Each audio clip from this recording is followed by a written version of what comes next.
கருடபுராணம் செய்திகளுக்காக காளிராஜ். திமுக தங்களது கூட்டணியில் 50 கட்சிகளை இணைத்தாலும் 234 தொகுதிகளிலும் டெபாசிட் இழக்கும் நிலையை தமிழக மக்கள் உருவாக்குவார்கள் என முன்னாள் அமைச்சர் ராஜேந்திர பாலாஜி பேசினார். நாங்கள் டெல்லிக்கு அடிமை கிடையாது, எங்களை அடிமைப்படுத்தும் சக்தி யாருக்கும் கிடையாது. சிவகாசி சட்டமன்ற தொகுதிக்கு உட்பட்ட சாட்சியாபுரத்தில் நடைபெற்ற முன்னாள் முதல்வர் ஜெயலலிதா பிறந்தநாள் விழா பொதுக்கூட்டத்தில் திமுக ஆட்சியால் மக்கள் படும் கஷ்டங்களை சொல்ல முடியாத அளவில் உள்ளது. அதிமுக 210 தொகுதிகளில் வெற்றி பெற போகிறது. திமுக போட்டியிடும் இடங்களில் காங்கிரஸ் காலைவாரும், காங்கிரஸ் போட்டியிடும் இடங்களில் திமுக காலைவார தயாராகிவிட்டன. திமுக காங்கிரஸ் இடையே 7ஆம் பொருத்தமாக உள்ளது. மகளிர் உரிமை தொகை 1000 ரூபாய் தருவதாக மக்களை கேவலப்படுத்திய திமுகவிற்கு தோல்வி என்ற பரிசை தர மக்கள் தயாராகி விட்டனர். வரி விதித்து ஏழை மக்களை மீண்டும் ஏழைகளாக ஆக்கியதுதான் திமுகவின் வரலாறு. எடப்பாடி பழனிசாமி முதல்வரை வழிமறித்து கேள்வி எழுப்பியதால் மகளிர் உரிமை தொகையை வழங்கினார்கள். திமுக சொன்ன வாக்குறுதியை நிறைவேற்றவில்லை. ஆனால் சொல்லாததை செய்தவர் எடப்பாடி பழனிசாமி. கல்வியில் எழுச்சியும் பொருளாதாரத்தில் மறுமலர்ச்சியும் ஏற்படுத்தியவர் எடப்பாடி பழனிசாமி. அதிமுக திட்டங்களுக்கு ஸ்டிக்கர் ஒட்டுவதுதான் திமுகவின் ஆட்சியின் வேலை. மக்களுக்காக எதையுமே செய்யாமல் மக்களிடம் வாக்கு கேட்க திமுகவினருக்கு வெக்கமாக இல்லையா என கேள்வி. சிவகாசியில் ரயில்வே மேம்பாலம் அமைக்க மத்திய அரசிடம் அனுமதி வாங்கியது நான் தான், அதனை செயல்படுத்தியவர் எடப்பாடியார். அதிமுக ஆட்சியில் மேம்பால பணிகளை துவங்க வேண்டிய நேரத்தில் நயவஞ்சகத்தனமாக வழக்கு போட்டு வேலையை நடக்க விடாமல் தடுத்தது திமுகவினர். காங்கிரஸ் திமுக சிவகாசி சட்டமன்ற தொகுதிக்காக எதையுமே செய்யவில்லை. திமுக ஆட்சியில் 5 ஆண்டு காலத்தில் சிவகாசி சட்டமன்ற தொகுதியில் என்ன திட்டங்கள் செயல்படுத்தப்பட்டுள்ளது என எதையும் சொல்ல முடியாது. மக்களின் வரிப்பணம் அனைத்தும் தற்போது கருணாநிதி வீட்டின் சொத்தாகிவிட்டது. திமுக ஆட்சியில் காவேரி, வைகை போன்ற ஆறுகளை தூர்வாருவதாக பணத்தை ஆற்றில் விட்டுவிட்டார்கள். முதல்வர் எப்படி செயல்பட வேண்டும் என்பதற்கு முன் உதாரணமாக செயல்பட்டவர் எடப்பாடி பழனிசாமி. அதிமுக மீண்டும் ஆட்சிக்கு வந்திருந்தால் தாமிரபரணி, காவேரி ஆறுகளிலிருந்து வாய்க்கால் அமைத்து பல மாவட்டங்களுக்கு தண்ணீர் கொண்டு வந்திருப்போம். விளம்பரத்தால் ஆட்சியை நிலைநிறுத்தியவர் முதல்வர் மு.க. ஸ்டாலின். பேரறிஞர் அண்ணா உருவாக்கிய திமுகவை மு.க. ஸ்டாலின் கார்ப்பரேட் நிறுவனமாக மாற்றிவிட்டார். திமுக பணத்தை கொடுத்து வெற்றி பெறலாம் என்ற கணக்கு அடித்து நொறுகிக்கப்படும் திமுக தங்களது கூட்டணியில் 50 கட்சிகளை இணைத்தாலும் 234 தொகுதிகளிலும் டெபாசிட் இழக்கும் நிலையை தமிழக மக்கள் உருவாக்குவார்கள். எங்களை எதிர்க்கும் துணிச்சல் திமுக கூட்டணிக்கு கிடையாது. நாங்கள் டெல்லிக்கு அடிமை கிடையாது, எங்களை அடிமைப்படுத்தும் சக்தி யாருக்கும் கிடையாது. அதிமுக யாரையும் அடிமைப்படுத்தவும் செய்யாது, யாருக்கும் அடிமையாகவும் இருக்காது. அதிமுக தொண்டர்கள் எவனுக்கும் பயப்பட மாட்டோம். எதிரிகள் எத்தனை பேர் வந்தாலும் நெஞ்சை நிமிர்த்தி நிற்கும் வல்லமை கொண்டவர்கள் அதிமுக தொண்டர்கள். தமிழகத்தில் ஆட்சி மாற்றம் உறுதி. மத்திய அரசோடு இணக்கமாக இருந்தால்தான் மத்திய அரசிடமிருந்து நிதியை பெற முடியும். எடப்பாடியார் நிதி கேட்டால் டெல்லி உடனே கொடுக்கும். திமுக ஆட்சியில் கொரோனா போன்ற சூழல் வந்திருந்தால் மக்கள் செத்து மடிந்திருப்பார்கள்.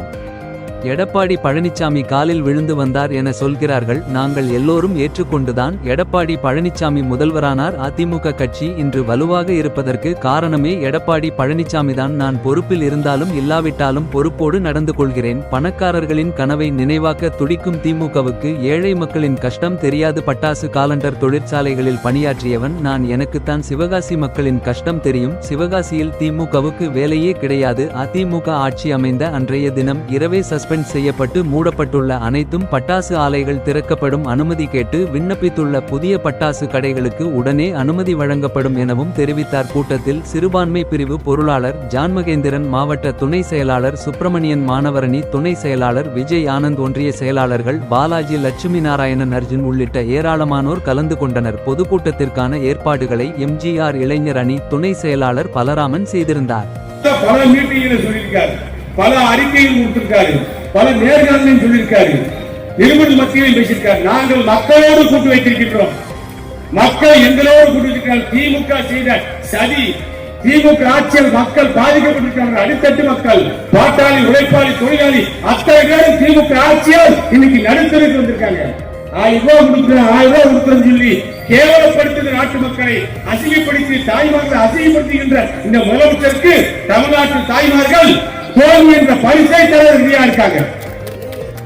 1000 ரூபாய் முட்டை சொல்றாரு. வெக்கமில்லாம ஒரு குடும்பத்துக்கு 30,000 ரூபாய் செலவு இருந்துச்சுன்னா அதிமுக ஆட்சியில் இன்னைக்கு 80,000 செலவு, 50,000 குடிச்சு. அரிசி விலை கூடிச்சு, பருப்பு விலை, எண்ணெய் விலை, எள்ளு விலை, உப்பு விலை, எல்லா விலையும் கூடி போச்சு. கேஸ் சிலிண்டர் விலை, எல்லா விலையும் கூடி 50,000 ரூபாய் கூட வருது. 30,000 ரூபாய் செலவான வீடு இன்னைக்கு 80,000 செலவழிக்குது. வீடு செலவுக்கு, குடும்ப செலவுக்கு. அதற்கு 50,000 நாச குடும்பத்துக்கு 1000 ரூபாய் கொடுக்கிறேன், 1000 ரூபாய் கொடுக்கிறேன். 1000 ரூபாய் இன்னைக்கு எந்த குடும்பத்துக்கும் பெரிய சொத்தாக தெரியவில்லை. கரண்ட் பில்லு 1000 ரூபாய் கட்டினவன் இன்னைக்கு 4000 ரூபாய் கட்டான். இன்னைக்கு கூட கரண்ட் பில்லு ஏற்றிட்டாங்க ஒரு செய்தி வருது. ஏற்றி ஆட்சி என்னன்னு தெரியல. கரண்ட் பில்லு அதிமுக ஆட்சியில, அம்மாவுடைய ஆட்சியில, எடப்பாடி ஆட்சியில பல குடும்பங்கள்ல 2 கோடி பேர்ல 2 கோடி 35 லட்சம் பேர்ல பல குடும்ப வீடுகள்ல வந்து கரண்ட் பில்லே கட்ட மாட்டாங்க. ஏன்னு கேட்டா அம்மா 100 யூனிட் மின்சாரத்தை ஃப்ரீயா கொடுத்தாங்க. அதுக்குள்ளேயே 2 விளக்கு வச்சிருக்கக்கூடிய கிராமத்தில் இருக்கக்கூடிய நம்முடைய மக்கள் 2 விளக்கு, 2 லைட், 2 ஒரு கீப் லைட், ஒரு குண்டு பல்பு வச்சிருந்தா போதும், தேவையில்லை. கரண்ட் பில்லே வராது. 100 யூனிட் தான் வரும். அப்படிதான் நம்பி அதுதான் சொன்னீங்க, 100 யூனிட் வரும், செலவே கிடையாது. இன்னைக்கு என்ன தெரியுமா, அந்த குடும்பம் 1000 ரூபாய் விட்டது. எல்லா பக்கத்திலும் எப்படி எல்லாம் வரியை விதிக்க வேண்டும், மக்களை துவைக்க வேண்டுமோ துஷ்பிரயோகம் பண்ணி வரியை விதித்து இன்னைக்கு ஏழை மக்களை மீண்டும் ஏழையாக்கிய வரலாறு தான் திமுக வரலாறு. அதிமுக அம்மா முதலமைச்சர் இருக்கிற பொழுது மிக்சி, கிரைண்டர், ஃபேன் கொடுத்தார்கள், லேப்டாப் படிக்கல்வி கொடுத்தாங்க.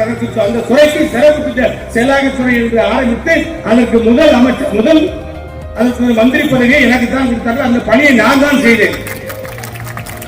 அந்த துறையை செய்து தேர்தலுக்கு முன்பாக சட்டமன்றத்தில் போய் அம்மாவிடத்தில் சொன்னேன், பணிகள் முடிந்து விட்டது, தேர்தல் நான் சொன்ன அம்மா நீங்கள் சொன்ன வாக்குறுதிகளை நிறைவேற்றி விட்டோம். தமிழ்நாட்டில் இருக்கக்கூடிய அத்தனை இடநாடு உள்ள ஏழை எளிய மக்கள் அத்தனை பேர்களுக்கும் பாகுபாடு, வேறுபாடு, பிரிவினை பார்க்காமல் அத்தனை பேருக்கும் மிக்சி, கிரைண்டர், ஃபேன் கொடுத்து விட்டோம் என்று சொன்னவுடனே அம்மா இடத்தில் கேட்டார், அப்ப நாளைக்கு சட்டமன்ற கூட்டத்தொடரில் அறிவித்து விடலாமா? அதிமுக நான் அறிவித்த தேர்தல் வாக்குறுதி நிறைவேற்றி விட்டேன் என்று சொல்லிவிடலாமா என்று கேட்டார்கள். அம்மா சொல்லலாம் என்று சொன்னேன். இதற்கு ஒரு வாய்ப்பாக எங்களுடைய செக்ரட்டரி அழைத்து பேசினார். அவர் சொன்ன பின்பு மறுநாள் சட்டமன்றத்தில் அறிவித்தார். நான் தேர்தல் நேரத்தில் சொன்ன 2011 தேர்தல் நேரத்தில் சொன்ன வாக்குறுதி மிக்சி, கிரைண்டர், ஃபேன் ஏழை எளிய மக்களுக்கு பாகுபாடு பார்க்காமல் கொடுப்பேன் என்று சொன்ன அந்த வாக்குறுதியை நிறைவேற்றி விட்டேன் என்று சொன்னார். அம்மா பேசிய உடனே நான் எழுந்து பேசி அம்மாவுக்கு நன்றி தெரிவித்து தமிழ்நாட்டு மக்கள் சார்பாகவும் விருதுநகர் மக்கள் சார்பாகவும் எனது துறையின் சார்பாகவும் நன்றி தெரிவித்து பேசியது இன்றைக்கும் சட்டமன்ற பதிவேட்டில் இருக்கு. சொன்ன வாக்குறுதியை நிறைவேற்றிய தலைவர் புரட்சித் அம்மா அவர்கள். இன்னைக்கு திமுக ஏதாவது செஞ்சிருக்கா? வீட்டு ரத்து பண்ணிருந்தாங்க, கொடுத்தாங்களா? எல்லோருக்கும் 1000 ரூபாய். இன்னைக்கு பாகுபாடு பார்க்கறாங்க, வேறுபாடு பார்க்கறாங்க, தகுதி பார்க்கறாங்க. சண்டை ஓடி 28 மாசம் 1000 ரூபாய் தாலி யாரும் கிடையாது, எந்த வீட்டுக்கும் கொடுக்கல. எடப்பாடியார் சட்டமன்றத்தில் போராடுகிறார், சட்டமன்றத்தில் குரல் கொடுத்தார், திமுக ஆட்சியை நடுவர்கள் வைத்தார், திமுக முதலமைச்சர் ஸ்டாலினை நிறுத்தி கேட்டார். நீங்கள் சொன்னீர்களே 1000 ரூபாய் வீடுகளுக்கு கொடுப்போம், குடும்ப தலைவிக்கு கொடுப்போம், அவருடைய வங்கி கணக்கில் வரவைப்போம் என்று சொன்னீர்களே, ஏன் செய்யவில்லை என்று சொல்லி வழிமறித்து ஸ்டாலினை கேட்ட அடிப்படையிலே 28 மாதம் கழித்து 1000 ரூபாய் 70 லட்சம் பேருக்கு கொடுப்பதற்கு ஒத்துக்கொண்டார் ஸ்டாலின் அவர்கள். 28 மாதம் 2 மாதம் உண்மை கிடையாது, 70 லட்சம். அதற்கு பின் 30 லட்சம் சேர்த்து 1 கோடி பேரு. இப்ப 4 மாதத்துக்கு முன்னாடி 37 லட்சம், 1 கோடி 37 லட்சம் பேருக்கு முழுசா கொடுத்திருக்காங்களா? கடைசி நேரத்தில் பிலிம் காட்டுறாங்க, பணம் காட்டுறாங்க தேர்தலுக்காக. இதுபோன்ற செயல்களை, சதி செயல்களை, மக்களை ஏமாற்றுகின்ற காரியத்தை எடப்பாடியார் செய்யவில்லை. சொன்னதை செய்த ஒரு முதலமைச்சர். நீட்டால் ஏழை எளிய மக்கள், தமிழ்நாட்டு மக்கள், அரசு பள்ளி மாணவர்கள் கஷ்டப்படுகிறார்கள், டாக்டராக முடியவில்லை, மெடிக்கல் கல்லூரிக்கு செல்ல முடியவில்லை என்ற நிலை தெரிந்தவுடனே 7.5% குறிப்பா சொன்னாரே 7.5% இடஒதுக்கீடு அரசாணை வெளியிட்டு ஏழை மக்கள், நடுத்தர மக்கள், பாட்டாளி மக்கள், படைப்பாளி மக்கள், உழவர் மக்கள், நமது பட்டாளி தொழிலாளர் மக்களும் டாக்டர் ஆவதற்கு தேவையான நடவடிக்கை எடுத்தவர் எங்களது பொதுச்சாளர், எங்கள் தலைவர் எடப்பாடியார். சொல்லாதே செய்தார். திமுக கேட்கவில்லை, போராடவில்லை. அதிமுக அமைச்சர்கள் கேட்கவில்லை, போராடவில்லை. சட்டமன்ற உறுப்பினர்கள் சட்டமன்றத்தில் கோரிக்கை எழுப்பவில்லை. படித்தவர், மிகப்பெரிய பட்டங்களை பெற்றவர் என்று சொல்லக்கூடிய அத்தனை அறிஞர்கள் வாழ்ந்த சட்டமன்றத்தில் எவரும் குரல் கொடுக்கவில்லை. சிலுவம்பாளையத்திலே பிறந்த ஒரு விவசாயி, சாதாரண மனிதன் எடப்பாடியாருடைய எண்ணத்தில் உதித்த அற்புதமான திட்டம் தான் 7.5% இடஒதுக்கீடு. 69% இடஒதுக்கீடு நிலைநாட்டி காப்பாற்றிய புரட்சித் அம்மாவுடைய தம்பி தளபதி என்று நிரூபிக்கின்ற வகையிலே எங்கள் எடப்பாடியார் 69% இடஒதுக்கீடு உட்பட்டு 7.5% இடஒதுக்கீடு நிறைவேற்றி இன்றைக்கு 3000 பேர் தமிழ்நாட்டைச் சேர்ந்த தமிழச்சிகள், தமிழர்கள், அரசு பள்ளியிலே படித்த மாணவர்கள் இன்றைக்கு டாக்டர் ஆயிருக்காங்க. அதுக்கு காரணம் அடித்த விட்டது யார்? ஒரு புரட்சி, கல்வியில ஒரு புரட்சி, பொருளாதாரத்தில் ஒரு மறுமலர்ச்சியை கொண்டு வந்த தலைவர் யார்? படிக்காத மேலே அண்ணன் எடப்பாடியார். உண்டா இல்லையா? ஸ்டாலின் என்ன செஞ்சீங்க? நீங்க மிகப்பெரிய அறிவு மேதாவிகளை வைத்திருக்கின்றோம், பட்டங்கள் பெற்ற பல சட்டமன்ற உறுப்பினர்களை வைத்திருக்கின்றோம் என்று சொல்லக்கூடிய திமுக இது போல ஏதாவது காரியம் செஞ்சிருக்கீங்களா? எடப்பாடியார் காலத்தில் ஒரே ஆண்டில் ஒரே கையெழுத்து 11 மருத்துவக் கல்லூரிகளை தமிழ்நாட்டுக்கு பெற்றுத் தந்த முதலமைச்சர் எங்கள் அண்ணன் எடப்பாடியார். ஒரு கல்லூரி முன்னால் கொண்டு முடிச்சா? திமுக ஒரு கல்லூரி, ஒரு காலேஜ், ஒரு மருத்துவக் கல்லூரி கொண்டு வர முடிச்சா? மக்கள் இருந்துச்சா, வகை இருந்துச்சா, செயல் இருந்துச்சா, திறமை இருந்துச்சா? கிடையாது. டெல்லியில போய் பேசி, சிறப்பாக பேசி, பிரதமரை பார்த்து, நிதியமைச்சரை பார்த்து, மத்திய சுகாதாரத்துறை அமைச்சரை பார்த்து பேசி 11 மருத்துவக் கல்லூரிகளை கொண்டு வந்து அதை கெட்டி முடித்தவர் எங்களது அண்ணன் எடப்பாடியார். திமுகவில் செய்ய முடியுதா? என்ன செஞ்சிருக்கீங்க நீங்க? உங்களுக்கு ஓட்டு கேட்டு வர்றதுக்கு வெக்கமா இல்லையா? நாங்க செஞ்ச திட்டங்களை தான் நீங்க ஸ்டிக்கர் விட்டுருக்கீங்க. நாங்க செஞ்ச திட்டங்கள் இந்த இருக்கக்கூடிய NH7 போர்வேலை 4 வழி சாலையிலே மெடிக்கல் கல்லூரி மருத்துவக் கல்லூரியை கொண்டு வந்தது எடப்பாடியார். கேட்டது கேட்டியார், கொடுத்தது எடப்பாடியார். உண்டா இல்லையா? நாங்கள் கட்டியதே நீங்கள் ரிப்பன் வெட்டினீர்கள்.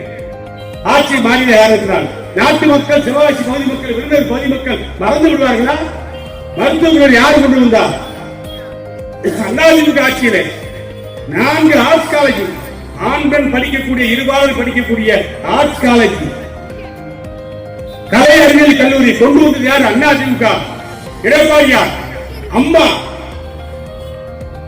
அருப்புக்கோட்டையில ஒரு கலை அறிவியல் கல்லூரி ஆர்ட்ஸ் காலேஜ், சாத்தூர்ல ஒரு கலை அறிவியல் கல்லூரி, சிவகாசியில விசுவலயம், நம்முடைய ஊராட்சி மன்ற தலைவர் லட்சுமி நாள் இருக்கக்கூடிய பகுதி, அந்த ESI பக்கத்துல மிகப்பெரிய ஒரு ஆர்ட்ஸ் காலேஜ் 10 ஏக்கர்ல அருமையா கட்டிருக்கோம். 2800 பிள்ளைங்க படிக்கிறீங்க.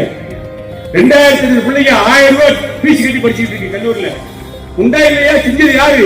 சிலித்தூர்ல நம்முடைய சந்திரபாபு எம்எல்ஏ இருக்கும் போது அங்க கொண்டு வந்தோம்.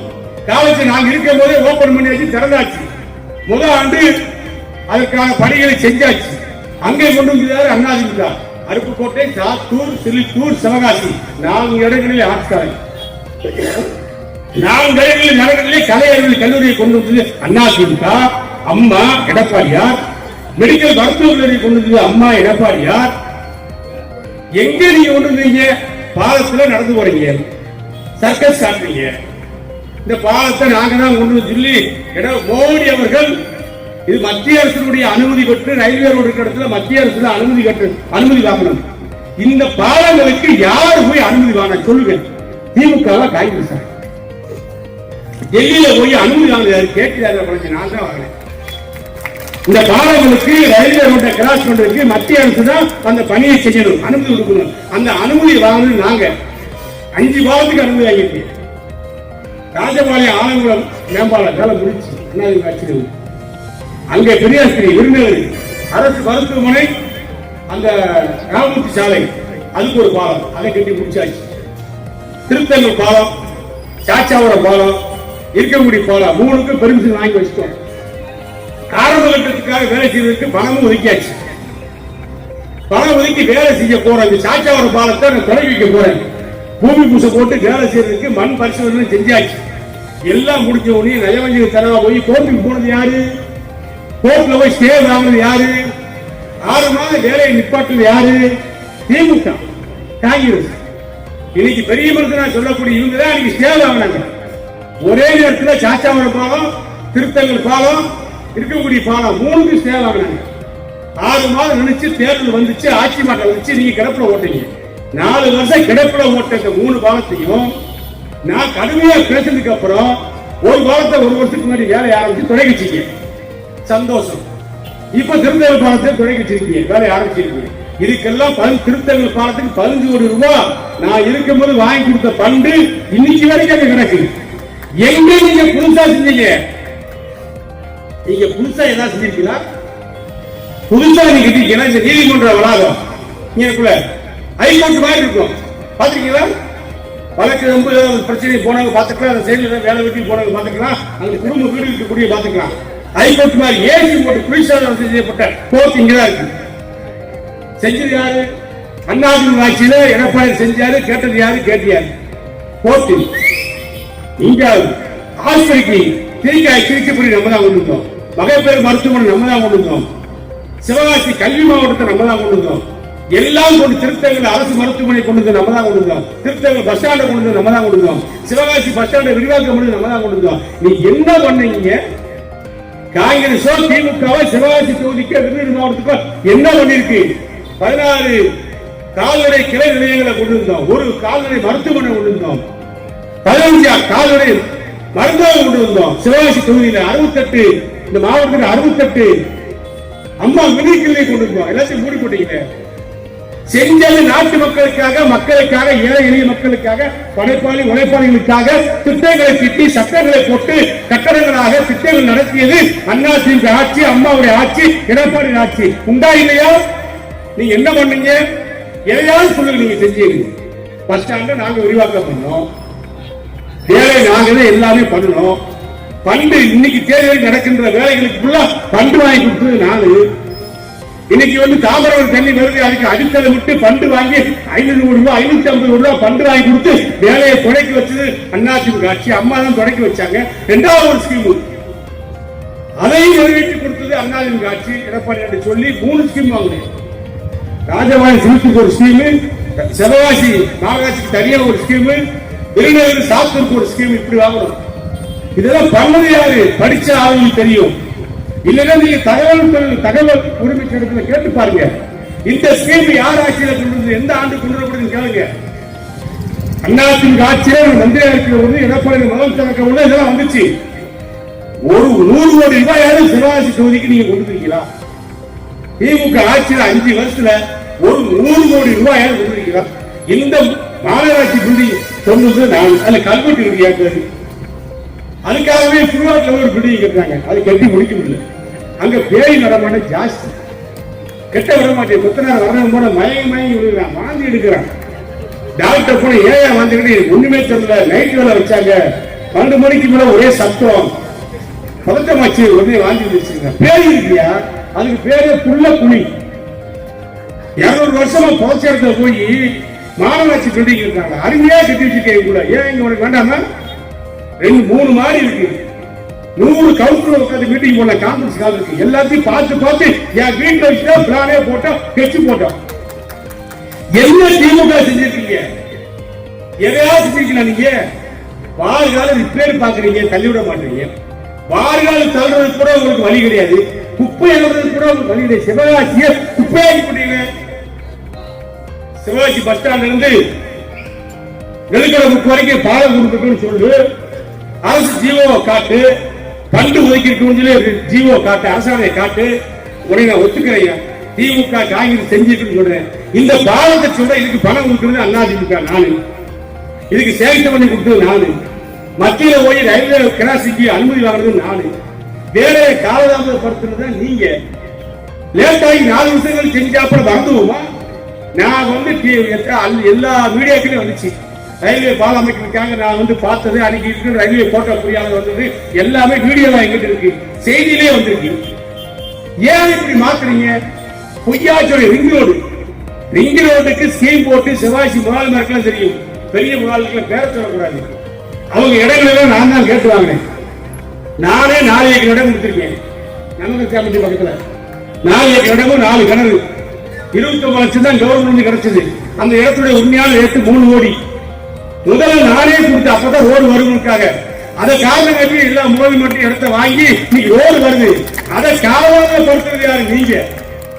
நான் சவுண்ட கொடுத்து மேலே பேசி கலந்துட்டு அங்க இங்க பேசுறதுக்கு அப்புறம் இப்ப டெண்டர் விட்டு ஒரு மோதிக்கு மேல அதுல பாலங்களை குறுக்கு பாலங்களை போடவே இல்லை. சீக்கிரம் திறந்து விட்டாலும் பாக்குறாங்க. எப்படி திறப்படி? நான் திறக்கணும், நான் தான் திறக்கணும். இதானே விதி. பாலத்தை வேகமா திறந்தாங்க, லைட்டே போடாம. நீ லைட்டை போட போறியா? நான் எம்பி கொண்டு லைட்டை போடணும்னு கேட்டதுக்கு அப்புறம் அவசரமா பழைய பைக்கை கொண்டு லைட்டை பண்ணிருக்காங்க. அதிமுக ஆட்சி எடப்பாடி முதலமைச்சர் வந்த உடனே நான் புது பல்ப் வாங்கி புது பைக்கு மாட்டி நல்ல லைட்டை போட்டு விட்டேன். லைட் ஏதாவது பாலத்தில் வெளிச்சம் தெரியுதா? ஒரு ஆக்சிடென்ட் நடந்து வச்சிருக்காங்க, 3 ஆக்சிடென்ட். ஏங்க லைட்டு போட சொன்னா லைட்டு போட கேட்டா பண்டு தருவீங்களா? எங்கடா போச்சு பணம்? தமிழ்நாட்டு மக்களுடைய வரிப்பணம் எங்க போச்சு? கருணாநிதியுடைய வீட்டு குடும்ப சொத்தாகி போச்சு. பூரா ரூபாய் அப்படி பிளாக்க போச்சு. பிலிப்பா சொன்னாரு 5 லட்சம் கோடி கடை, 4 லட்சம் கோடி கடை, 75 வருஷமா வாங்கின கடை 4 லட்சம் கோடி. ராஜாஜி காலத்திலிருந்து எடப்பாடி காலம் வரை ஒரு 15 முதலமைச்சர் இருந்தாங்க. அவங்க சேர்ந்து வாங்கின கடை 4 லட்சம் கோடி. அண்ணன் அறிவு ஜீவி ஸ்டாலின் வாங்கின கடை 5 லட்சம் கோடி. 5 வருஷத்துல 5 லட்சம் கோடி. என்ன பண்ணீங்க கேட்டா யாருக்கும் தெரியல. 5 லட்சம் கோடி வாங்க என்ன பண்ணீங்க? அர்ஜுன் சாமி யார்கிட்ட கேட்டு அவங்க சொல்லிட்டாங்க ஒன்றுபிட்டாங்க. பணத்தை பூரா என்ன பண்ணாலும் தெரியல. பூரா காவிரிலையும் வைகையிலையும் தூர்வாரம் சொல்லி கலைச்சிட்டாங்க. பணத்தை பூரா இப்படி ஆத்துல விட்டு போயிட்டாங்க. அண்ணாத்தின் ஆட்சியில அம்மாவுடைய ஆட்சியில எடப்பாடி முதலமைச்சர் இருக்கும்போது குண்டா நகர் காவேரி வைகை குண்டார் இணைப்பு தம்பி பேச்சாளர் பேசினாரு. நான் புதுக்கோட்டையில போய் தொடங்கி வைக்கும் போது நான் கூட இருக்கேன் எடப்பாடியோட. குண்டான நான் தான் எடப்பாடி சொல்லி சேர்க்கிறேன் நம்முடைய மாவட்டத்துக்காக. காவிரி தண்ணியை கொண்டு வந்து காவிரி தண்ணி அப்படியே வந்து குறுக்க வந்து கால்வாய் வச்சு கடல்ல போய் வீணா கிடக்கிற காவிரி தண்ணிய அப்படி புதுக்கோட்டை வழியா வந்து சிவகங்கை மாவட்டம், புதுக்கோட்டை மாவட்டம், கரூர் மாவட்டம், திண்டுக்கல் மாவட்டம், தேனி மாவட்டம், மதுரை மாவட்டம், ராமநாதபுரம் மாவட்டம், விருதுநகர் மாவட்டம், இந்த மாவட்டம் எல்லாம் பயன்படுவதற்காக அதை கொண்டு வர ஸ்கீம் 14,000 கோடி ஸ்கீம் போட்டு ஒதுக்கி ஒரு 1000 கோடிக்கு தென்று விட்டு பணி நடக்குது. ஒரே நேரத்தில் 100 பொக்களின், ஒரே நேரத்தில் 100 பொக்களின் ஒன்னோட வேலை இருந்துச்சு. என்கிட்ட ஆதாரம் இருக்கு, டிவி சேனல் ஆதாரம் இருக்கு. வேலை நடந்துச்சுங்க. ஆட்சி மாட வந்ததுக்கு அப்புறம் அப்படி போட்டாச்சு கிடக்கு. தண்ணி இல்லாத குடிக்க போறான். கேட்காத போலாச்சு. நீ பலராமனு லட்சுமி கரத்துமா குடிக்க போறோம். எல்லாரும் சேர்ந்து சுப்பிரமணியம் மட்டும் குடிக்க போறாங்க. எல்லாரும் தண்ணி விட போகுது. விருதுநகர் மாவட்டத்துக்கு தாமிர காவிரி தண்ணி வந்துச்சுன்னா இன்னும் விவசாயம் பெருகும். இன்னும் குடும்ப தட்டுப்பாடு, தண்ணீர் தட்டுப்பாடு இருக்காது. அதை கருத்து யாரு? திமுக ஆட்சி. எந்த நல்ல ஸ்கீமும் வரவில்லை. நாங்க எடப்பாடியோட முதலமைச்சர் பொழுது நான் ஒரு ஸ்கீம் சொன்னேன். தாமிரபரணி வந்து நம்முடைய செவ்வாய்ச்சி வரைக்கும் தாமிரபரணி தண்ணீர் கடல்ல போய் கலக்குது. வீணாக கலக்கக்கூடிய அந்த 8 தண்ணீரை திருப்பி நம்ம இந்த பகுதி சக்கரங்கள் வழியாக செவ்வாய்ச்சி வரைக்கும் விருதுநகர் வரை கொண்டு வந்தால் விருதுநகர் மாவட்டத்துடைய 7 தொகுதியும் விருதுநகர், சிவகாசி, சாத்தூர், திருச்சி, அருப்புக்கோட்டை, சிலிப்பூர், ராஜபாளையம் 7 தொகுதிகளும் சிறப்படையும். நெல்லை மாவட்டம், தென்காசி மாவட்டம் இவைகளும் சிறப்படையும். தட்டுப்பாடு இல்லாத குடிநீர் கிடைக்கும், விவசாயம் செழிக்கும் என்று எடப்பாடி சொன்ன உடனே அதிகாரியை கூப்பிட்டார். பொதுப்பணித்துறை அதிகாரிகளை கூப்பிட்டார், நீர்வளத்துறை அதிகாரிகளை கூப்பிட்டார். ஒரு முதலமைச்சர் எப்படி இருக்கிறவர்களுக்கு உதாரணமாக எடப்பாடி இருந்தார். திட்டங்களை சொன்ன உடனே வாயால் கேட்டுக்கொண்டு, காதால் கேட்டுக்கொண்டு, வாயால் பேசி விடைபெற்றவர் கிடையாது எங்கள் தலைவர் எடப்பாடியார். அதிகாரி அழைத்ததற்கு சாத்தியக்கூறு உண்டா? தாமிரபரணி தண்ணீரை விருதுநகர் வரை கொண்டு முடியுமா? சிவகாசி வழியாக சாத்தியக்கூறு உண்டா என்கிறதுக்கு அதிகாரிகள் உண்டு என்று சொன்னார்கள், செய்யலாம் என்று சொன்னார்கள். ஒரு அற்புதமான ஸ்கீம். எந்த காலத்தில் எந்த சூழலில் காவிரி தண்ணீர் நம்முடைய விருதுநகர் மாவட்டம் வரைக்கும் வருகிறது. தாமிரபரணி தண்ணீர் நம்முடைய விருதுநகர் மாவட்டம் சிவகாசி வரைக்கும் வருகிறது சொன்னால் இந்த பகுதியிலே வெயில், இந்த பகுதியிலே தண்ணீர் தட்டுப்பாடு இருக்கவே இருக்காது. கொண்டாடாத கூட்டுக்குடி திட்டம், மாணவர் கூட்டுக்குடி திட்டம், தாமிரபரணி ஆற்று தண்ணீர் இப்படி வந்தால், காவிரி ஆற்று இப்படி வந்தால் நம்முடைய பகுதி, நம்முடைய விருதுநகர் மாவட்டம் செல்வ செழிப்பான ஒரு மாவட்டமாக உருவாகி இருக்கும். அதை கெடுத்தது யார்? ஒரு பெரிய ஸ்கீம் போட்டீங்களா? அதிமுக ஆட்சி அமைந்து 2021 தேர்தலில் எடப்பாடியார் மீண்டும் முதலமைச்சர் வந்திருந்தால் தாமிரபரணியில் வாய்க்கால் வெட்டி தண்ணீரை கொண்டு இருப்போம். காவிரியிலிருந்து வாய்க்கால் வெட்டி திருச்சி தொகுதிக்கு கொண்டு இருப்போம், விருதுநகர் கொண்டு இருப்போம். அதையெல்லாம் கருத்து தெரியாத அதிகாரி உங்களுக்கு, எங்ககிட்ட இருந்த அதிகாரி தானே உங்ககிட்ட இருந்தாங்க. அந்த அதிகாரி இடத்துல நான் கேட்டேன், ஏன் நிறுத்திட்டு சொல்லி. நான் என்ன செய்ய முடியும்? நான் முதலமைச்சர் செய்யக்கூடிய அதிகாரி. அவர்கள் இதையெல்லாம் வேண்டாம் என்று சொல்லி விளம்பர அரசியல் செய்கிறார்கள். விளம்பரத்தாலே இந்த ஆட்சியை நிலைநிறுத்த முயன்றவர் தான் இன்றைய முதலமைச்சர் ஸ்டாலின். ஒன்றுமே செய்யவில்லை, ஒன்றும் செய்யவில்லை. பட்டாசு சொல்லை முடக்குகிறார்கள். எதற்கெடுத்தாலும் பணம் திடீரென்று போவது. பட்டாசு ஆலைகளுக்கு பாமர மக்கள், ஏழை எளிய மக்கள், உழைப்பாளிகள் சாதாரண செருப்பு போட்டு போன, இந்த செருப்பு போட்டு உள்ள வந்து அதுக்கு ஒரு கேஸ், அதுக்கு ஒரு சஸ்பெண்ட். தூப்பாளியை வைரஸ்ல வெளியே வச்சுட்டா போய் வேலை செய்ய முடியும்? சாப்பாடு தூக்காளிய தூக்காளி உள்ள வச்சுட்டா தூக்காளி எப்படி உள்ள கொண்டு வந்து அதுக்கு ஒரு கேஸ், அதுக்கு ஒரு எஃப்ஐஆர், அதுக்கு ஒரு சஸ்பெண்ட். 1 மாதம் 2 மாதம் எதை எடுத்தாலும் 3னா சிவாஜி தொகுதி பட்டாசு தொழிலாளர்கள், தீப்பெட்டி தொழிலாளர்கள், மற்ற தொழிலாளர்கள் சோறு எப்படி சாப்பிட? அதிமுக ஆட்சியிலே, அம்மாவுடைய ஆட்சியிலே, எடப்பாடி ஆட்சியிலே, 10 ஆண்டு கால ஆட்சியிலே 10 ஆண்டு அமைச்சர் இருக்கும் பொழுது பட்டாசு ஆலைகள் பாதுகாக்கப்பட்டது, தொழிலாளர்கள் பாதுகாக்கப்பட்டார்கள். ரைடு சொல்லி தொழிலாளர்களை உறிஞ்சவில்லை. தொழிலாளர்களை நடத்துவது, கஞ்சா விற்பதை போல, சாராய் விற்பதை போல பட்டாசு ஆலையிலே பணிபுரியக்கூடிய தமிழச்சி பெண்கள் பயந்து ஓடினார்கள் அதிகாரிகளை பார்த்து. ஏன் ஓட வேண்டும்? அவர்கள் என்ன கலவாண்டார்களா? வேலை செய்வர்கள், அவர்கள் வேலை ஆபத்தில்லாத ஒரு வழிமுறையை சொல்லிக் கொடுக்க, அதற்குத்தான் பட்டாசு பயிற்சி மையத்தை நாங்கள் கொண்டு வந்தோம். பட்டாசு பயிற்சி மையத்தில் போர்மன்களை தேடிகளுக்கு சொல்லி அங்கே வேலைக்கு அனுப்பினோம். அதை முடியாச்சு. பட்டாசு பயிற்சி மையத்தை முடியாச்சு. விபத்து நடக்குன்னு சொன்னா அதுக்கு காரணம் அடித்தளமே யாரு? திமுக ஆட்சி. கருத்தல் திமுக, பாதிக்கப்பட்டது மக்கள். இப்படி எல்லா வகையிலும் இந்த நாட்டு மக்களை சுரண்டி, நாட்டு மக்களை பாழாக்கி கஷ்டப்படுத்துகின்ற ஆட்சி திமுக ஆட்சி இனி வர வேண்டுமா? ஸ்டாலின் முதலமைச்சராக மீண்டும் வர வேண்டுமா என்பதை சிவகாசி பகுதியிலிருந்து ஆரம்பிப்போம். சிவகாசி தொகுதியிலிருந்து நாம் ஆரம்பிப்போம். நாட்டுக்காக, நாட்டு மக்களுக்காக ஒரு குறும்பை கூட செய்யாமல் வெற்றி விளம்பரம் ஒரு கார்பரேட் நிறுவனமாக ஆக்கிவிட்டார் ஸ்டாலின். திமுகவை அண்ணா உருவாக்கிய திமுக, பேரஞ்சர் பெண்ணையை அண்ணா உருவாக்கிய திமுக பேசிய பேசி எழுத்தரவையும் செயலையும் உருவாக்கி இளைஞர்களை குடிக்கிவிட்டு ஆட்சியை பிடித்த அண்ணா இருந்த அந்த கட்சி, உருவாக்கிய கட்சி இன்னைக்கு ஒரு கார்பரேட் நிறுவனமாக ஆகிப்போச்சு. அங்கே ஒரு எம்பி வேலைக்கு வந்தால் சம்பளம், மாசம் வருஷத்துக்கு 2 போனஸ், பட்டாசு அளவு போனஸ் கொடுக்கிற மாதிரி திமுக கட்சியில 2 போனஸ் தராங்க. மெம்பரா சேர்ந்து வேலை செஞ்சா பொறுப்பு இருக்கக்கூடியவருக்கு 2 போனஸ். அங்கே வாக்குச்சாவடி ஒரு வேலை செஞ்சா தினசரி கூலி. யாரும் அங்கே இனாமாக வேலை செய்யவில்லை. திமுக யாரும் உண்மையாக உழைக்கவும் இல்லை. எல்லோரும் பணத்தை கொடுத்து நாடகத்தை நடத்தி வெற்றி வரலாம் என்று எண்ணுகின்ற ஸ்டாலினுடைய கணக்கு, திமுக கணக்கு இந்த தேர்தலில் அடித்து ஒதுக்கப்படும்.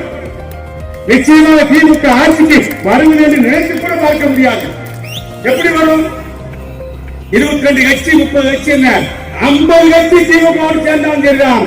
திமுக அத்தனை இடங்களிலும் 230 இடங்களிலும் கணக்கான நிலைமையை தமிழ்நாட்டு மக்கள் உருவாக்குவார்கள். 50 கட்சி சேர்ந்து என்ன செய்ய போறீங்க? அண்ணா திமுக தலைமையில மிக பிரமாண்டமான வலுவான கட்சிகள். அண்ணா திமுக தமிழ்நாடு முழுக்க இருக்கக்கூடிய மிகப்பெரிய கட்சிகள். பாரதிய ஜனதா, அன்புமணி தலைமையில் உள்ள பாட்டாளி மக்கள் கட்சி, அண்ணன் டிடிவி தலைமையில் உள்ள அம்மா மக்கள் முன்னேற்ற கழகம், எங்கே பார்த்தாலும் இளைஞர்கள் நிறைந்த கூட்டணி கட்சி அண்ணா திமுக கூட்டணி இருக்கின்றது. எங்களை எதிர்க்கக்கூடிய துணிச்சல் திமுக கூட்டணி கட்சிக்கு கிடையாது. ஒரு வல்லமையான தலைமை எடப்பாடியார், ஒரு நியாயமான தலைவர் எடப்பாடியார், மக்களை நேசிக்கின்ற தலைவர் எடப்பாடியார், உண்மையை உறக்க சொல்லுகின்ற தலைவர் எடப்பாடியார். நேற்று 8 மணிக்கு சென்றவன் 8 மணி வரைக்கும் எடப்பாடியோட இரவு நேற்று பேசிவிடுத்தான் சென்னையில். அவருடைய ஒவ்வொரு பேச்சிலும் நம்பிக்கை தெரிகிறது. டெல்லி அடிமையாகிவிட்டது. நாங்கள் அடிமை. எங்களை அடிமைப்படுத்துகின்ற சக்தி யாருக்கும் கிடைக்காது. புரட்சித் தலைவர் இந்தியாவில் உருவாக்கிய இயக்கம், புரட்சித் தலைவர் அம்மா வளர்த்த இயக்கம், புரட்சித் தலைவர் எடப்பாடியார் வளர்த்து கொண்டிருக்கிற இயக்கம். இந்த கட்சி யாருக்கும் எந்த தொழில் அடிமை என்பதே கிடையாது. யாரை அடிமைப்படுத்துவது கிடையாது, யாருக்கு நாங்கள் அடிமையும் கிடையாது. உண்மையாக உழைப்போம், உள்ளதை சொல்வோம், நல்லதை செய்வோம், மக்களிடத்தில் எதுவாக இருந்தாலும் ஓப்பனாக பேசுவோம். இதை செய்வோம் என்று சொல்வோம், செய்து கொடுப்போம். விலைவாசிகளை கட்டுக்குள் கொண்டு வர வேண்டும். தொழில் வரியை குறைக்க வேண்டும், வீட்டு வரியை குறைக்க வேண்டும், மின்சார கட்டணத்தை குறைக்க வேண்டும். இது பாமர மக்களுடைய கனவு. இல்லாத மக்கள், ஏழை மக்கள், உழைப்பாளி மக்கள், விவசாயி மக்கள் அத்தனையுடைய கனவு. வீட்டு வரியை குறையுங்கள், அப்போதுதான் வாடகை குறையும். மின்சார கட்டணத்தை குறையுங்கள், அப்போதுதான் எங்களுடைய குழப்பு ஓடும். இதையெல்லாம் நிர்வாகக்கூடிய மக்களுடைய எதிர்பார்ப்பை பூர்த்தி செய்ய வேண்டும் என்று சொன்னால் எடப்பாடியார் நாட்டினுடைய முதலமைச்சராக வருவது காலத்தின் கட்டாயம். கட்டாயம் வர வேண்டும். திமுக ஸ்டாலின் அவர்கள் இன்றைக்கு பத்திரிகையாளர் மத்தியிலே அப்படிங்கிறார். அதிமுக என்ன உங்களுக்கு எல்லாம் ஈஸியா தெரிகிறதா? அதிமுக தலைமையில் உள்ள கட்சியில் என்ன ஈஸியா தெரிகிறதா? காங்கிரஸ் கட்சி ஒவ்வொரு வந்து விட்டாலே நீங்கள் மகனும் சுட்டுவீர்களா? அதிமுக சொந்தம் ஒவ்வொருத்தரும் ரத்தத்தை வேர்வையை நிலத்திலே சிந்தி பணியாற்றக்கூடிய வீரர்கள், வீர தளபதிகள். எவனுக்கு பயப்பட மாட்டான், எவனுக்கு அடிபடிய மாட்டான். எதிரிகள் 1000 பேர் வந்தாலும் நெஞ்சை நிமிர்த்தி காட்டக்கூடிய வல்லமை உடைத்த தளபதி அண்ணா அறிவுறுத்தல். அதிகாரத்திலே ஸ்டாலின் இரு கையை விட்டு காட்டுகிறார், ஜம் ஜம் என்று காட்டுகிறார். கூட்டணி அமைச்சு விட்டார்களா? நீங்கள் கூட்டணி சேர்ந்தா என்ன, நாசமா போனா எங்களுக்கு என்ன செய்ய முடியும்? தமிழ்நாட்டை மீட்பதும் எங்களுடைய பணி.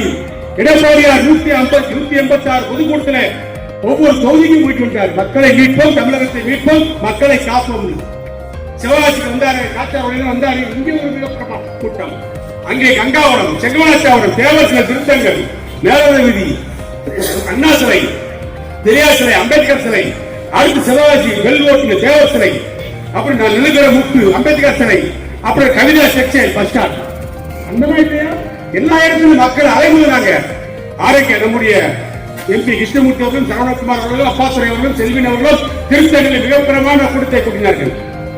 இங்கே அப்துல் சாம் அவர்களும், செய்யல் சுல்தான் அவர்களும், கசாயம்பண்ணன் அவர்களும், 67 தொகுதி கசாயம்பண்ணன் தொகுதி கணேசன் போன்ற கட்சி நிர்வாகிகள், பலராமன் போன்ற நிர்வாகிகள், நம்முடைய பொருளாளர் கேண்டஸ் போன்ற பொருளாளர் நிர்வாகிகள் அத்தனை பேரும் திரண்டு அங்கே ஒலிம்பிக்கத்துக்கு முன்னாடி, பழைய ஒலிம்பிக்கத்துக்கு முன்னாடி, இன்றைய பார்க்கிங் ஹோட்டலுக்கு முன்னாடி மிக பிரமாண்டமான ஒரு கூட்டம். ஒவ்வொரு இடத்திலும் 20,000 பேரும் சந்தித்தார். ராஜபாளையத்தில் மிக பிரமாண்டமான கூட்டம், சிலிப்பில் மிக பிரமாண்டமான கூட்டம், சிவகாசியில் ஒரு பிரமாண்டமான கூட்டம், விருதுநகரில் ஒரு பிரமாண்டமான 7 தொகுதிகளில் எடப்பாடியார் வந்து சென்ற உடனே மிகப்பெரிய ஒரு புரட்சி அதிமுக தொண்டர்கள் மத்தியிலும் மக்கள் மத்தியிலும் ஏற்பட்டது. ஆகவே மக்களை காப்போம், தமிழகத்தை மீட்போம். எடப்பாடியார் கொடுத்த தலைப்பை செய்து கொடுப்பார். ஆட்சி மாற்ற உறுதி. மக்களை எத்தனை ஏமாற்றுவீர்கள் நீங்கள்? ஏதாவது மத்திய அரசோடு இணக்கமாக இருந்தால் பணங்களை வாங்க முடியும். தம்பி பேச்சாளர் சொன்னாரு, மகேஸ்வர் உரிமையா 10,000 ரூபாய் கொடுப்போம் என்று சொல்லி எடப்பாடியார் தேர்தல் வாக்குறுதியை சொல்லியிருக்காங்க. மக்களுடைய கஷ்ட நிலைமையை போக்குவதற்காக நான் முதலமைச்சராக வெற்றி பெற்று வந்தவுடன் ஆட்சி அமைத்துடன் கையெழுத்திடுவேன். குடும்ப தலைவிகள் ஒவ்வொருத்தருக்கும் பாகுபாடு வேறுபாடு பார்க்காமல் 2 லட்சம் குடும்ப தலைவர்களுக்கும் ரேஷன் கார்டு உள்ளவர்களுக்கு அவருடைய வங்கி கணக்கிலே 10,000 ரூபாய் வரவு செய்யப்படும் என்று சொன்னார்.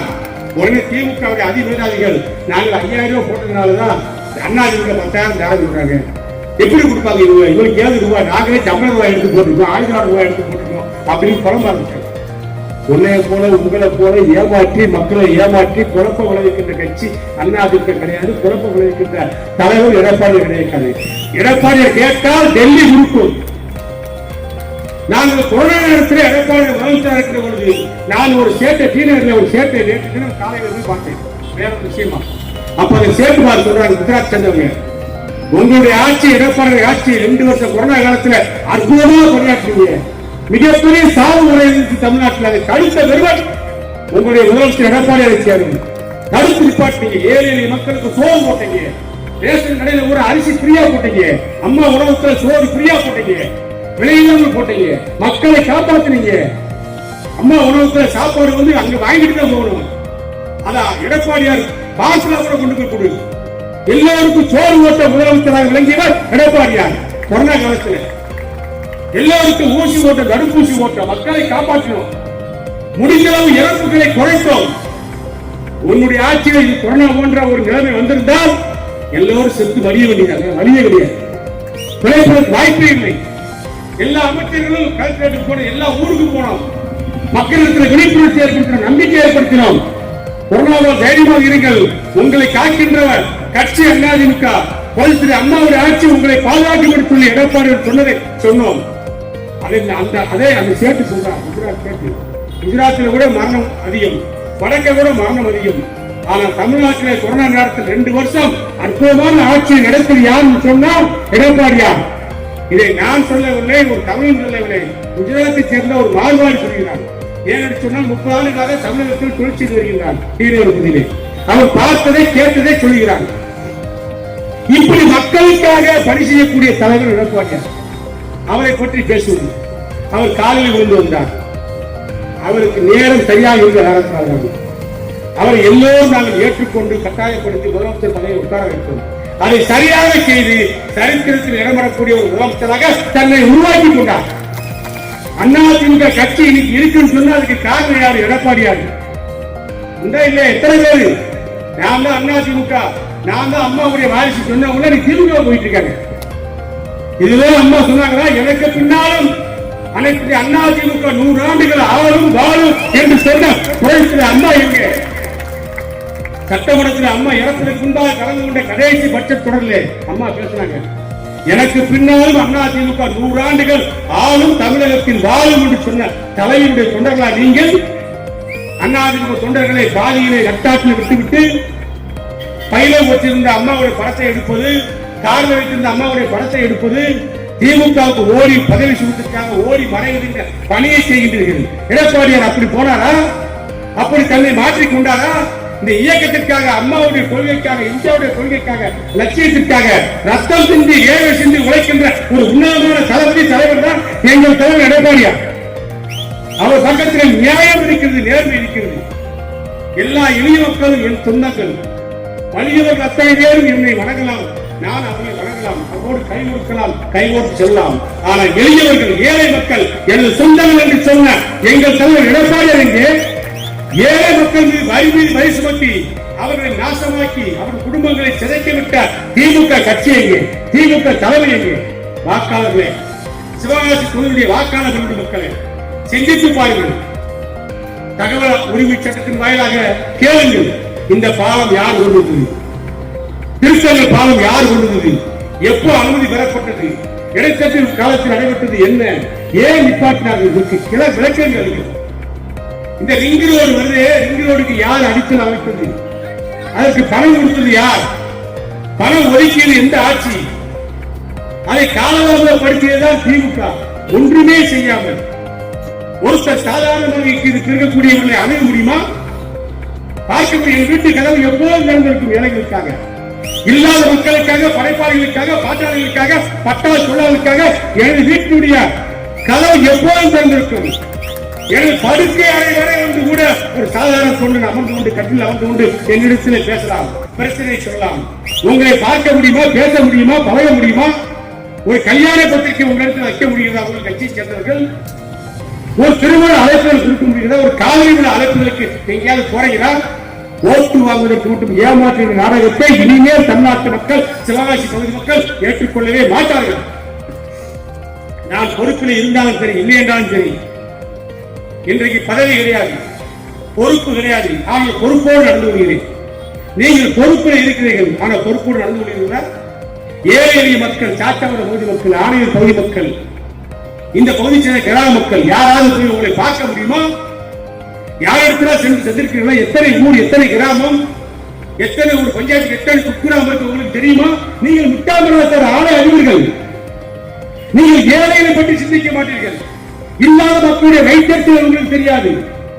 பணக்காரனுடைய கனவுகளை நனவாக்க துடிப்பீர்கள். ஏழைகளுடைய வயிற்று பசியை போக்குவதற்கு உங்களுக்கு நேரம் கிடையாது, காலம் கிடையாது. அது அதிமுக கட்சியால் தான் முடியும், கேட்கிற பாலாஜியால் தான் முடியும். ஏன்னு சொன்னால், நான் ஒரு பட்டாசு தொழிலாளி, திமுக வேலை பார்த்தவன், அச்சகத்துறை வேலை பார்த்தவன். சிவகாசி பகுதியிலே ஆப்செட்டு, பட்டாசு, தீப்பெட்டி, காவல் கம்பெனி இதுதான் ஃபேமஸ்.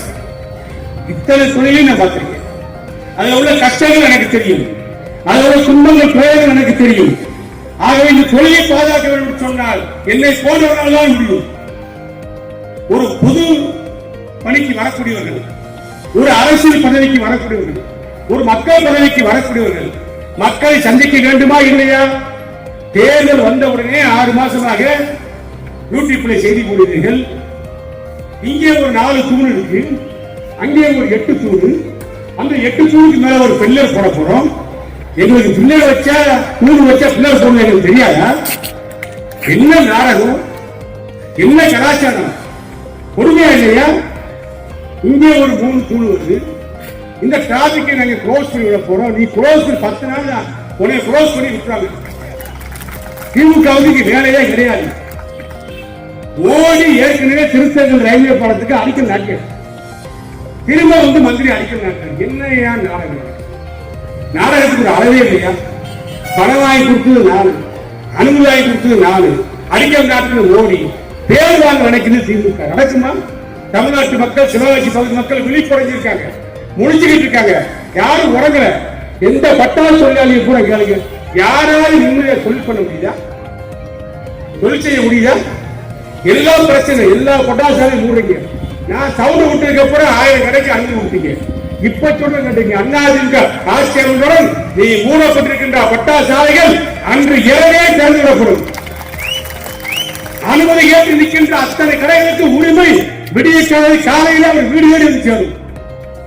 அனுமதி கேட்டிருக்கின்ற கடைகளுக்கெல்லாம் லைசன்ஸ் உடனடியாக கொடுக்கப்படும்.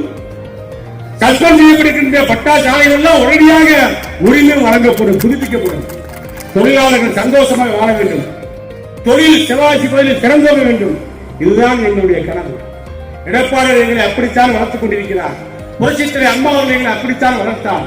புரட்சித் தலைவர் எம்ஜிஆர் எங்களை அப்படித்தான் உருவாக்கினார்.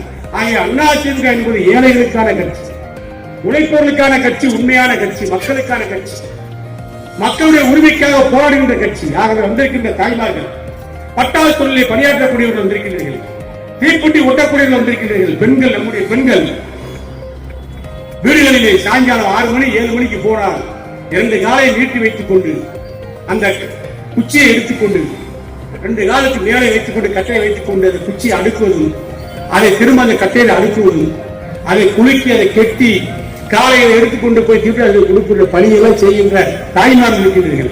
உங்களை கைவிட்டு கேட்கிறேன், சிந்தித்து பார்க்க வேண்டும்.